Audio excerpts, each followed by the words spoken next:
মা তুমি ঝুল ঝাড়ছো কেন? আরে আমি কি ঝুলও ঝাড়তে পারি না? তোদের তোদের বাড়ির সব কাজ করি, এইটুকু করতে পারবো না? তোরা তো নিজের পায়ের ওপর পা তুলে বসে থাকিস, এইটুকুও করতে পারিস না তোরা।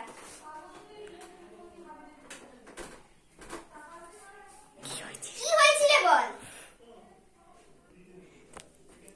মা মাসি ফোন করেছে। কি হয়েছিল বল? ও ভাই দে দে দে।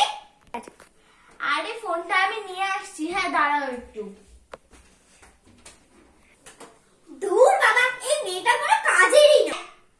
এই না ফোন। হ্যাঁ বল বল, কেমন আছিস? একটু ঝাড়টা দিয়ে দে তো। আরে দূর বাবা, আমাকেই ঝাড় দিতে হবে, ভালো লাগে না।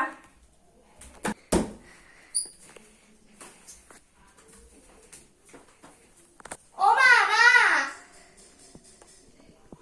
একটু আসো না মা। ও দূর বাবা, আমাকেই কি সবকিছু করতে হবে নাকি? তোরা কি কোনো কিছু করতে পারছিস? আরে তোমাকে দেখো, আরে তোমাকে বলিনি। হ্যাঁ হ্যাঁ ঠিক আছে, আয়। কুচুটে মা, এটা ভালো লাগে না, সব সময় শুধু মাসির সাথে গল্প করে আর আমাকে করতে হয়। ভগবান কোন পরিবারে আমাকে দিতে।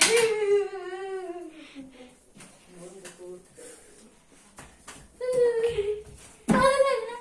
ইস।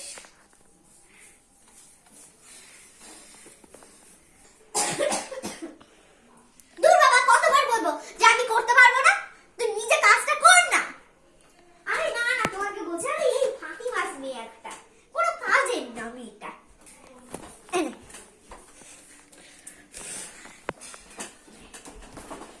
আরে না না, তোমাকে বলছি না, আরে ফাঁকি ব্যাজ মেয়ে একটা। তাও তোমার ছেলে কত ভালো, বিদেশে চাকরি করে, তোমার তো ভালোই ভালো।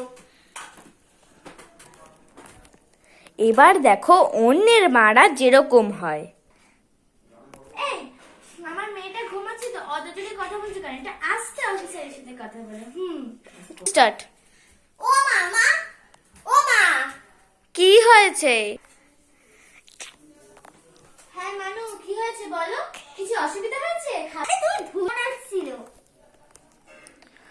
ও দে। হ্যাঁ রে, কে? ও তুই জবা? হ্যাঁ বল। আমি একটু কাজে আছি, তোর সাথে একটু পরে কথা বলি। আমার মেয়েটা পড়ছে না, একটু ডিস্টার্ব হবে। ও তোর ছেলেটা পড়ছে না? না না, আমার মেয়ে খুব ভালো রে, আমার মেয়ে পড়াশোনায় ভালো, আবার সেকেন্ড হয়েছে জানিস। কিসের দিক থেকে? লাস্টের দিক থেকে। খুব ভালো না?